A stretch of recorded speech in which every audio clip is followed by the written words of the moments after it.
Hi everyone, welcome back to the Mindshift Special Ed channel, your dedicated resource for everything related to special education. Today we are having an important topic to discuss, and this topic is actually centered on important professionals. These professionals actually help us in making good decisions, in managing our emotional problems or challenges, and they also help in creating a good foundation for everyone out there. These professionals actually help a lot of people who are currently successful in life. And who are these professionals? These professionals are called guidance counselors. And today's topic is the role of guidance counselors in the education of students with disabilities. It is important to discuss this topic in order to highlight the guidance counselors' key role in supporting students with disabilities and how they collaborate with parents, educators, and other professionals to create an inclusive and effective learning environment. And guess what? We are very fortunate to have Mr. Bird, who happens to be a seasoned guidance counselor with several experience in supporting students to navigate academic, personal, and career decisions.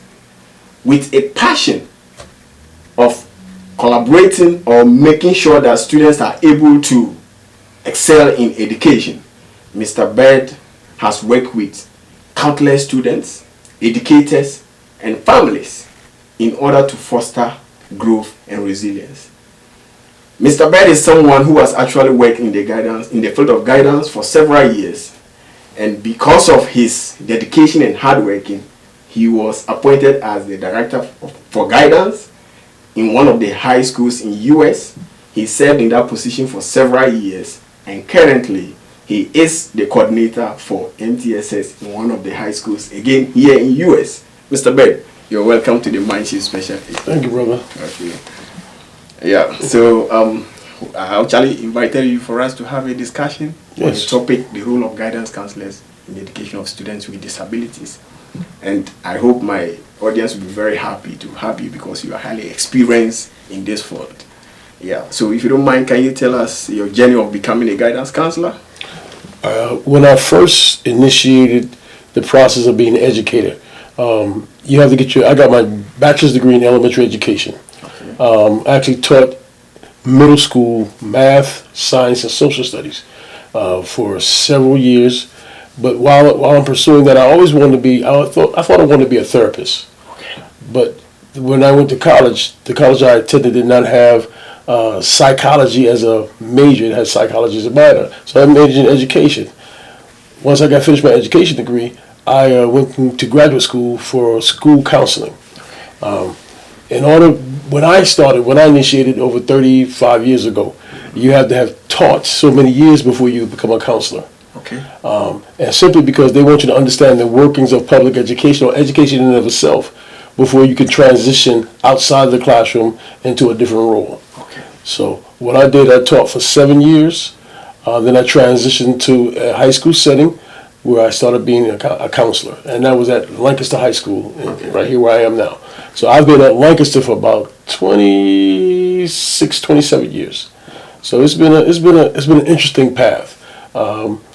I initially wanted to be a clinical psychologist. Okay. I'm fascinated on why people do what they do. Okay. So I like to see how the mind works. I like to watch people's idiosyncrasies.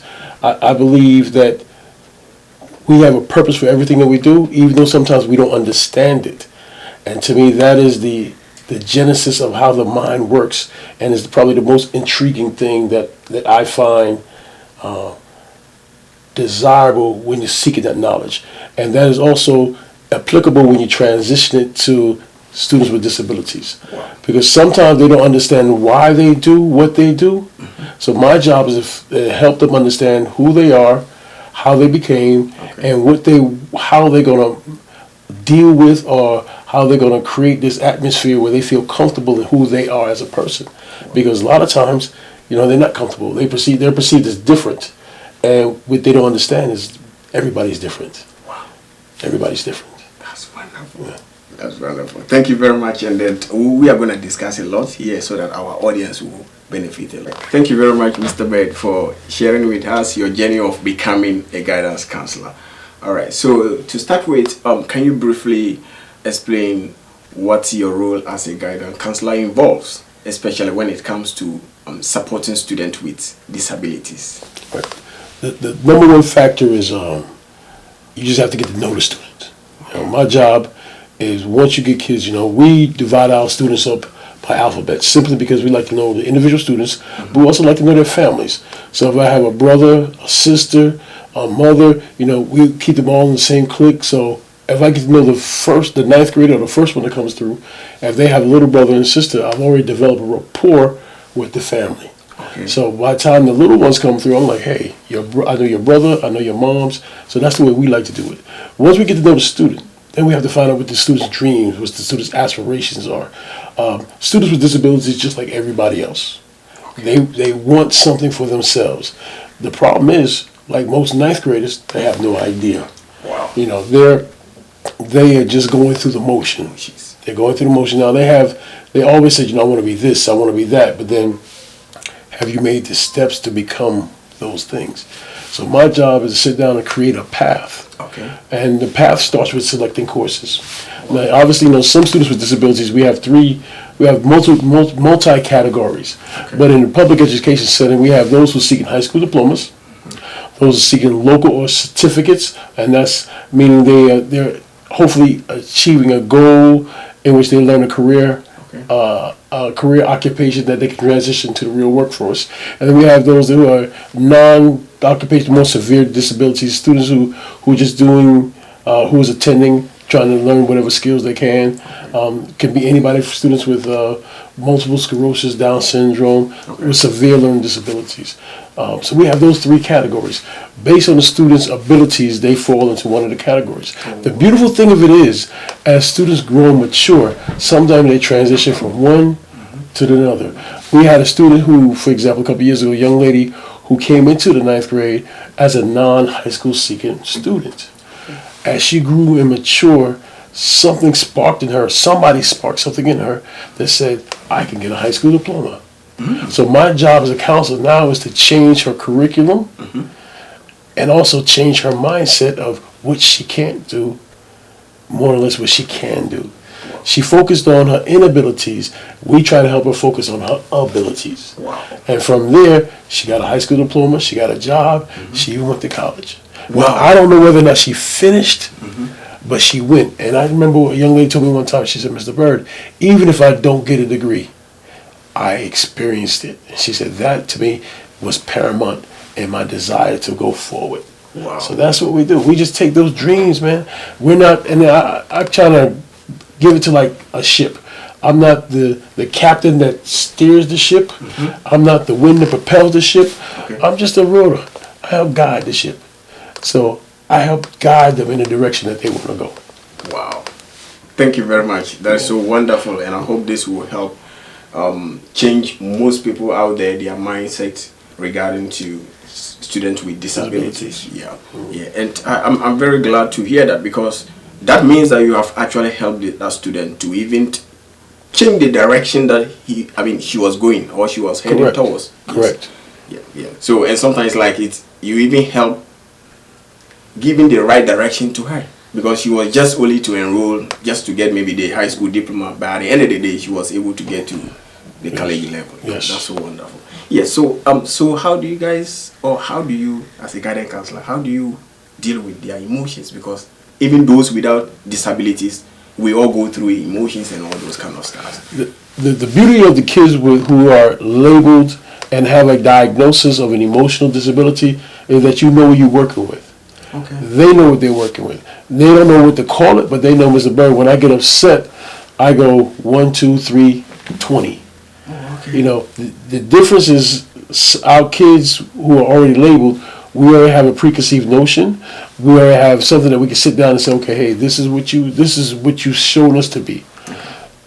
You can have an ability to control this, or we develop skill sets that will help them develop ways of dealing with those emotions. As we spoke earlier, I mentioned that a lot of kids come with multiple disabilities. but we identify the primary, and then we have supplementaries. So the primary one is the one. It may be an academic one, it may be an emotional one, it may be a social one. But I also realize as time changes, so does different disabilities.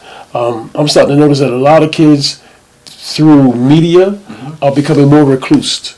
I realize that students now are almost having school phobia at a maximum because they're so used to being in a room on a computer where it's just the interaction between an inanimate object and themselves. But when you transition them into the real world where they have to deal with kids and attitudes and that emotional balance sometimes get off. And they have difficulties just trying to transition. And sometimes it's too many stimulants. So we work with everybody trying to figure out what's the best thing to do. For us right now, kids with disabilities, we treat them identical to the kids who don't have disabilities. Matter of fact, our main goal is that when they walk through the halls of the school, nobody knows. Wow. And that's why placement of classes is important. You know, sometimes you have certain kids in certain areas for safety reasons. But if we have a student who has a learning disability or an emotional disability, we want them to be able to mingle along with everybody else, because in 3 to 4 years or 5 years, once they transition out of high school, they're going to be with everybody else. There's no such thing in the workforce of everybody with disabilities, you work on this side, everybody without disabilities work on this side. We all work together. And so that's what we're doing. Our job is to show them how to cohabitate effectively in an educational setting and hopefully transition into a real world setting. That is so wonderful. That's so wonderful. That's very wonderful. So, is there a way that you are able to, do away or talk to them so that they wouldn't feel like they will be stigmatized or discriminated their colleagues? We do the best we can, but guess where that starts? That actually starts at home. The number one, it used to be the number one contributing to a child's self-esteem would be parents. Actually, now it's peers, social media. Those are the influencing entities that's actually having a little more jurisdiction over our kids' emotions. It's amazing because when we thought we could just give them that pep talk, I think psychologists say for every one positive, for every one negative comment, it takes 10 positive comments to erase it. The problem is with high school students, you get 20 negative comments before you get that one comment that's positive, because that's what kids do, But what we try to help our students understand is, hey, we can help you develop the skill set in which those are just words. And sometimes words hurt. How you process your emotions, how you process your feelings, how you do that. You asked me earlier, the social, emotional aspect, that's what we're dealing with. You also have to tell, you teach them, all right, who are you? And you have to break it down where they understand that, some people hurt each other simply because that's all they know. That's the environment they came from. And when you get a group of students from all different sections of the world, economic, social economic differences, ethnic differences, you get that kind of mosh posh. How do you navigate that? And that's as counselors, we help students learn to navigate through that process. Wow, that's so good. That's so good. Yeah, I'm really learning a lot, and then I'm very happy with this, and I hope this discussion will help our audience in order for them to be able to take all these kind of experiences that you are sharing into consideration in a place they found themselves. That's so wonderful. Yeah. So, Mr. Bird, like when it comes to assessment, this is assessment aspect. So, do you have a special way of assessing students with disabilities different from those that are not with disabilities? Right. Well, counselors don't necessarily do all the assessments. We have specialized people outside of the counseling world that don't do the assessments. We can go in and we can go in and do a different type of assessment. We go in and we look for behavioral aspects, whether it be how they function among peers, how they do with adults. We watch those things. We make notes in reference to those things. We take those things and then we transition it, and we take it to maybe somebody in a psychologist, a school psychologist, a behavior interventionist. We get together in a collaborative effort and say, these are some of the things we're identifying with. We talk to the teacher, the parents, and from that, if we need, through the MTSS process, if we realize the students need testing, then that's what we call assessment. That's when you get somebody come in and do the formal assessment. Everything is visual. That's the first thing. You always look at the visual students. Then you look at the academic portion through the teachers, through the academics. You look at the grades. You listen to the language. You kind of just get an overall view of the student. You look and see if there's any stimulants, any antecedents that create atmospheres where kids feel uncomfortable. For example, it may be a loud noise. Okay. So if a student triggers, if that's a trigger for the student, a loud noise, you denote that. You could also say it could be some kids don't like argumentative environments, or don't like environments that are not controlled. Some kids just don't like too much silence. It's amazing how each individual is. The human body is self. So my job and the counselor's job is simply to identify those things, come together. No man makes one decision. Collectively, we get together as a group of body of educators and say, these are things that we notice. How do we think we can help this student? And then we get together, we create a team, the team gets together, we make a decision, and we go from there. Wow. All right. Thank you very much. When you made mention of MTSS, so Yes. maybe our audience will want to know what it means. All right, I apologize. It's fine. MTSS means multi-tier support system. In other words, there are levels to which everybody finds success. Everybody starts off on level 1. Okay. And based on how well you do in level 1, whether it be academic or behavior-wise, you can transition to tier 2. Somebody who is having difficulties in the classroom setting, whether it be academic or emotional, social, or just behavioral, you go back and go, okay, what's going on? That's when you get into you start looking and say, what's going on? That's when you start doing your observations. All right. From that observations, that's when you decide whether or not you implement some strategies to help the students find success. You do that for a certain period of time. If those strategies don't work, you offer incentives, you offer all these different things before you transition to the last phase, which is phase 3. That means there's a more deeper seated issue that needs to be addressed. And you go from there. And then from that issue, then you develop possibly a plan of action through testing and other things. So all it is basically is a system by which we say, we're going to try to help you with as little intervention as possible, because once again, we want the student to find that success. And as we go through the process, we say you need a little more intervention, and at the last part, we say, hey, we're one-on-one here.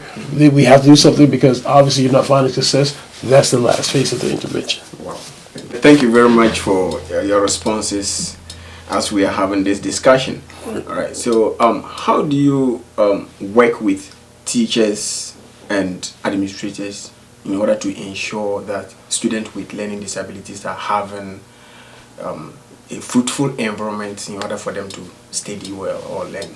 The first thing we do, we have in our system, we use a system called Power School. That's our student database system. Within that system, we have indicators so all administrators and any teacher who teaches a student with disabilities knows it based on the indicators inside the system. Not only that, we assign each student with a particular teacher that's over their caseload. That case manager also sends a copy of the student's accommodations to every teacher and all administrators, so they also would know that the student has a disability, and we meet with them on a continuous basis during the IEP, which is an individualized educational plan. Nothing more than a plan to say this is how the best way Johnny can find success in the academic setting. So the administrators get with them, and we try to pair an administrator up with a particular student. That way, if something academic happens or a behavioral happens, that administrator would have a relationship with that student. So therefore, he can talk with that student. Also, he would know that student disabilities and the best ways that we've implemented for that student to find success. But the first thing we do, we let all teachers know that whether the student has a disability or not, you have to treat children with respect. Okay. That's number one. They think they're adults, but they're still kids. And sometimes we have to remind teachers, even though they're 6'1", even though they're big, they're still kids. So they're going to make mistakes. So the question is, how do you handle students who make mistakes, Okay. or emotionally they're not at a place where they need to be, even though they look like it. So you have to remind teachers that, hey, these are students. They have disabilities. They have unique things about them, and you have to identify those unique things. Now, that also works with a kid who doesn't have a disability. Wow. You still have to identify those unique features and work with the students on those features, because just because, once again, they act like an adult don't mean they are adults. That's very true. Thank you very much. All right. So, how do you help to build confidence in students with learning disabilities? The number one thing you have to do is you have to highlight their successes. Okay. And it doesn't take that one individual, it takes a team approach. So, and I'm not saying we're going to go and cater to these kids and pat them on the back for every little thing. Oh, good boy, Johnny, you walked in a straight line. We don't do that. We don't do that. That's patronizing, and we don't do that with our kids. But when they do something well, man, simple words. What I also realize as I go through the halls and I notice that my man, I looked at his grades. Dude, I saw what you made on that test, man. Good shot. Wow. Simple. Wow. And the first thing I say, you looking at my grades? I say, every day. Every day. I said, yeah, I check your stuff out every day. Yeah. Every day. So next time you see him, you give little stuff like, oh, I like that shirt. Man, where you get that shirt from? And especially like sneakers, hats. So you create that relationship. You get that positive, those positive. And when times get hard, you tell them, man, I know you didn't do well on that test, but that's okay, man. You get to try it again. Remember, because you have an IEP, Yep. you can go retake that test. Have you spoken to your teacher about it? So, and you said, I said, remember, we all don't find success on everything we do. Yeah. So the thing of it is you have an opportunity to go back and redo it. And I asked them, did you ask for your accommodations? Did you do it in a small group setting? Exactly. And they said, Mr. Bird, I don't like that. I said, yeah. I said, I don't like putting on my glasses sometimes, but guess what? In order for me to see, guess what I do? I put on my glasses. I said, remember, you don't have to talk to everybody in front of the class, your business. I said, you pull the teachers aside and say, hey, let me go, I want to retake my test, but I need my accommodations. Wow. And that way, you and the teacher know, nobody else knows, and you still get what you need. And when you go from a 50 to a 90, it was worth it. That 40 points makes a difference. So the biggest thing you have to do is just be real with them. Find the positive things. Every kid, be honest, even the one that gets on your nerve, has something positive about them. Okay. As an adult, we are obligated to find that positive thing and discuss it, even sometimes when we don't feel like it. Especially as an administrator, especially as a teacher, but more importantly, especially as a professional educator. That's what we should do. Wow. Thank you very much. Sometimes I'm even, as a teacher, as a special education teacher, I'm sometimes surprised at how you guys are able to even calm them down, talk to them, and then touch their hearts so that they will calm down and then come back to the class. Because sometimes you see a teacher will report, or not necessarily reporting, but just giving a complaint about a student to the student's guidance counselor. And then at the end of the day, the guidance counselor will request or ask the teacher to send the student to him or her. And when the student comes back with so like a different picture. Right. And what's so special about that? Well, it is that relationship. Okay. You have to understand, when they come into our office, we're not there to punish them. Okay. We love and accept them as they are. We just want them to be the best them they can be. So we see the positive and negatives. We can give criticism, but they know we're doing it out of kindness and out of love. We're not doing it for them to feel bad, but in order to address an issue, you have to identify the issue. So one of the things we do, we say, hey, this is some of the things going on. I notice you find successes here. Is it true? They have to identify. They have to be honest with themselves. Hey, you got a 40 in that class, right? Yeah.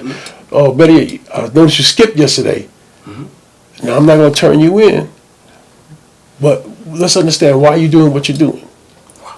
And what you want them to be open and honest. And the beautiful thing in counseling is, unless they say these magic words, I'm going to hurt myself. Exactly. I'm going to hurt somebody else. somebody else is going to hurt me. Those three things we are automatically obligated to talk to other people about.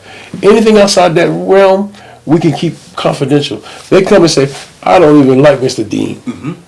And guess what? I'm not going to go tell Mr. Dean. I'm going to say, you know what, sometimes I don't like Mr. Dean either. But let's get together and figure out how we can still do his work even if you don't like him. So that's the good strategy. Yeah. No, you like me, but you'll be like, oh, I don't even like Mr. Dean either. But we got to do his work because our objective is to pass and go to the next level. Exactly. So that's when we learn to put away our emotions to take care of our responsibilities. Okay. And that's where growth comes in. And I asked him, that wasn't too hard, was it? Mm-hmm. I said, Mr. Dean ain't as bad as you thought he was he? Mm-hmm. Like, nah, he wasn't too bad. I said, yeah, that's what it is sometimes. Okay, so it's about building a good rapport or personal rapport, nice Personal rapport. relationship with the student. Definitely. You got to be honest with them. And kids can tell when you're fake, so you have to be real. Real. Oh, okay. Kids know who like and who really don't. And you just have to be real. And sometimes you have to be real. They're all having a bad day. And the kids look at me like, for real? I said, yeah, I ain't want to come to school today. And they look at me like, I ain't want to come to work either. I said, we sit down, we chill for a little while. Mm-hmm. Because my job is to get him back into a place where he wants to go and learn. That is good. And that's all we're going to do. We talked about building students' confidence. One of the key elements that we can use to build students' confidence is involvement in extracurricular activities. Anything from the chorus to drama, band, they have a skill set that sometimes we don't even realize they have. Yeah. Some of our kids, I remember one kid, he has a disability, he was autistic, but he played the drums better than anybody ever seen. So one day we had a talent show, and that's what he did. Okay. All right. Thank you very much, Mr. Bed. All right. So, in doing all these things, I know sometimes it's not easy. Right. Yeah. So, what are some of the challenges that you encounter when you are playing the role as a guidance counselor to students with Disabilities. Yes. Our number one issue is school attendance. I can't help you. You can't grow as a student if you're not there. That's great. You also have the outside stimulus that create issues. Home life, family life, relationships. Sometimes those things get into the way of the kid's education. I hate to even be honest, but safety. If a kid doesn't feel safe, the last thing he wants to worry about is learning. If a kid's hungry, he's not going to be worried about it. And at the high school level, you can tell if they go to the cafeteria, they eat, and they're still looking around for something else. Yeah. And you can tell, even teachers know that some kids always come to class and say, "Yo, you got something to eat?" Yeah. And those kids, there's a reason why everybody isn't greedy. Some kids realize that this is the only place where I'm gonna get a good meal. Yeah. Now I know good is interpretation, but you get a full course meal. So that's the number one. You have those outside stimulus. Confidence. Okay. Kids with disabilities, if they're not finding academic success, it can be hard on them. Okay. Going to class. It's difficult enough when learning is hard. But when you have a disability and no matter how hard you try, it seems like it gets harder and harder. That is difficult for kids. Even as adults, we have adults who taking the exams who want to be a teacher have to pass a certain part of their practice. Yeah. And they practice, and they don't find success. And they don't have learning disabilities and they get distraught. So can you imagine a kid when you say a teacher could make a negative comment? Yo, I showed you that yesterday. How do you forget? We don't know. Kids internalize that. Okay. So we have to be, as adults, we have to be careful what we say. And sometimes we're flippant. We just say things real quick. We just have to be cognizant that those words truly can hurt the students long term. Okay. Obviously, so we've dealt with them physically coming, providing all their basic needs, trying to address some of their home environments. You deal with their peers. And then you have the economic portion. Some of our kids who have learning disabilities, financially, they're not in the best place. Okay. And they worry about what they look like, or they don't have this, they don't have that. And most kids go through that same thing. Everybody wants to do this, everybody wants to do that. Coming to the realization that you can't afford that is something else. Okay. I think the last thing is, there are many other things that deter kids learning. But the number one thing is just that confidence. If they don't believe they can, they can't. Okay. So your job is to say, you can do it. You can do it, man. All right. And that's what we're here for. Thank you very much. We really appreciate that, and then we are looking forward to meet you another time so that we can have another discussion, because this is actually going to help a lot of people out there for them to, I mean, impact or just put it in place in order to also learn best. Definitely. Yeah, that is it. So, and please subscribe to the Mindshift Special Ed channel in order to get content like this. Until next time, please stay connected and then stay inclusive as well.